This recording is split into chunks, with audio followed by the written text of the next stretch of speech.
Welcome to my channel, ketomealsandrecipes.com. Today I have something special, especially for those of you who love sushi or gimbap, because I will be showing you how to make my version of a very popular and delicious sushi sandwich, which is actually a westernized version of a Japanese, pardon my mispronunciation, a Japanese Onigirazu. I'm just going to call it a sushi sandwich if you don't mind. So, this sushi sandwich can be enjoyed any time of the day for breakfast, lunch, or dinner. And it's a really nutritious meal. In my version, I'm going to make it with ham, but there's lots of ways to customize your sandwich, and I'll explain that as I make the video. And for those of you who like a little bit of background history, Onigirazu has a unique origin story, which I had fun researching, and I will share with you after the recipe portion of the video. So please keep watching all the way to the end, because I think you'll find the backstory fun and interesting. Now, the macronutrient ratio for this ham version of my sushi sandwich is 2.2 to 1, with 13.6 grams of total carbs, 2.8 grams of soluble fiber, 1.3 grams of insoluble fiber, resulting in 9.5 grams of net carbs for the entire sandwich. As you can see on the counter, I have assembled the ingredients I will be using for this recipe. But the first thing you have to do is actually make your sushi cauli rice. To do that, heat a skillet or wok over medium heat, drop in the butter, and when sizzling, add the raw cauliflower rice. And then cover with a lid because you want to keep in the heat and the steam so that the cauli rice stays nice and moist.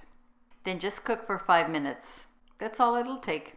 But to get even cooking, do toss it once or twice. After the 5 minutes, turn off your heat and transfer the cauli rice to a mixing bowl. Although the heat will continue cooking it for a little while, it will prevent it from overcooking. To the bowl with the cauli rice, pour in the rice vinegar and also the toasted sesame seed oil, and then toss really well.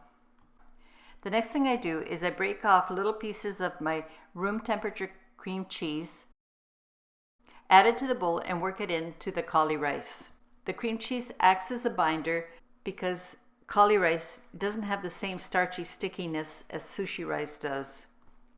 Using the same skillet which I made my cauli rice in, add a tablespoon of your sesame seed oil, and when the oil is nice and hot and sizzling, lay down the ham. And then just fry it until the ham gets a nice golden crispy layer on the bottom. Flip it and do the same for the other side. Then take the ham out of the skillet and set aside. Now to assemble. It's really important you use sushi grade nori. Place it on a large sheet of cling wrap, which you will use to wrap the sandwich in later. Lightly crease the nori in half without cracking it. Using this as a guide, cut the nori halfway along the crease. Now to the bottom right hand quarter of this nori sheet, evenly distribute 1 cup of grated cheddar. Place the fried ham on the bottom left quarter. Next, to the top left quarter, lay a folded leaf of romaine lettuce and place the cucumber slices on top of the lettuce. Then going to the top right hand corner, distribute your seasoned sushi rice, spreading it out evenly. Then get your kimchi and place it on top of the cauli rice. If you don't like kimchi, you can omit it. However, we really like it because it adds a lot of flavor to it. If you don't like kimchi, an optional thing you could do is you could use some Frank's Red Hot drizzled over the cauli rice instead. I'm going to fold starting the bottom left, folding onto the top left. When you're doing the folding, please try to make sure that the edges match exactly. Next, fold the layered section onto the top right quarter. This is where your cauli rice is, so make sure you do a good job. So do get a good hold and fold onto the bottom right to cover the cheese. And this is how your folded sandwich will look like. Then make sure that the folded sushi sandwich is in the middle of your cling wrap sheet so that you can wrap the cling wrap tightly to secure the sushi sandwich. Wrapping the sandwich in cling wrap is really important. It'll make it much easier to hold and for the sandwich not to fall apart.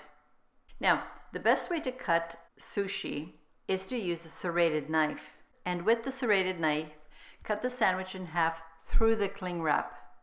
Then take the two halves and fold them open to expose the cut area.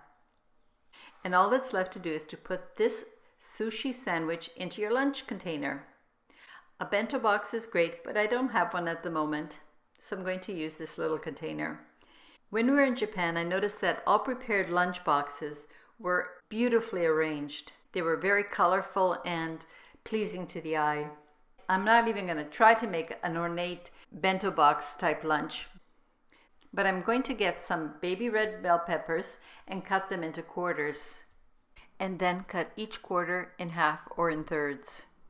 Then arrange these bell pepper strips in my container to give it a bit of color. And besides which, the bell pepper actually goes beautifully with this particular version of a sushi sandwich. To make this entire meal, it only took me 15 minutes, and that includes making my 5-minute cauli rice and frying the ham. So if you have the ingredients on hand, it's something that you can make easily in the morning to have it fresh for lunch. However, if you're pressed for time in the morning, you can do a little bit of prep ahead by preparing your sushi cauli rice and frying your ham, and then just keeping it in the fridge for a quick and easy assembly in the morning. I hope you like this recipe. Please leave me a comment and share your thoughts about this particular recipe and the other Japanese recipes I have already posted, and some which will be coming in the future. And now it's time for the origin story of Onigirazu. One of the first facts I found interesting was that the name Onigirazu is part of two contradictory words. The first word, onigiri, means to nigiru, or to shape the rice ball with your hands. The second part of the word, nigarazu, where razu means to not mold with your hands. Put these two parts together and you get the name onigirazu, a rice ball that does not need to be molded with your hands. Now, the traditional onigiri is often made in a round or triangular shape. Please let me know if you would like me to feature some onigiri made with cauli rice. Not having known the origin of it, I thought onigirazu was an old recipe.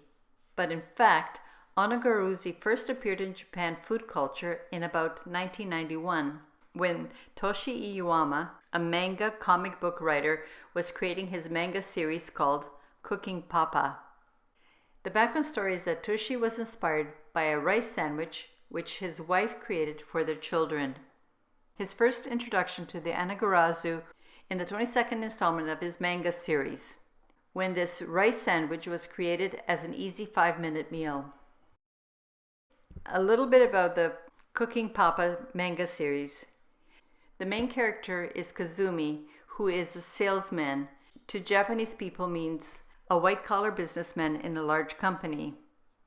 Kazumi loves to cook for his family. However, he keeps his love of cooking a secret because he doesn't want his co-workers to know that his wife is unable to cook, and instead tells everyone that his wife is an amazing cook, whereas it's actually he that cooks all of the meals for his family. And he's the one who actually creates the tasty bento lunches that he takes to work because they're quick and easy to make, are healthy, provide variety to his lunch, is tasty, and the colors present beautifully in his bento box. What's really interesting about this manga series, the Cooking Papa series continues, and in each story, Kazumi prepares a different recipe. The entire recipe is written as part of the series, so that the readers can also cook what they've just read. Now, let's skip forward to 20 years after the introduction of the onigirazu. The recipe went from the manga pages and became a very popular meal throughout Japan. In fact, onigirazu became so popular that in 2015 it was named Dish of the Year by the Guranami Research Institute, an organization that promotes Japanese cuisine around the world. Another leap forward came in 2015 when other lifestyle magazines like Kodomo jumped on board and started including beautiful and tasty recipes and versions of this sushi sandwich for people to make at home, and how to make it beautiful for children. The reason for the popularity is because the Onigirazu is based on traditional Japanese food, yet it is quick and easy, while it creates a variety of options by combining a plethora of protein fillings and vegetables. Today, it still remains a very popular food in Japan, and because of the spread through social media, Onigirazu has been introduced and is becoming very popular in many other countries, like ours. For example, in the US, Whole Foods began selling selected recipes. As well, you could find certain Japanese restaurants also offering it. Then in 2017, Noragami, a UK-based food startup, introduced Onigirazu as a product, and also Marks & Spencer added their version to their supermarket portion of their stores in the UK. I really like food history and a bit of background story for the recipes I make. Let me know what your thoughts are on this portion of a video. Do you like it, or should I omit them? Your opinions matter to me. I would like to thank you for taking the time to watch my video and listen to my little story. Please come back when I post my next video. Until next time, I hope you have a happy and healthy day. Cheers!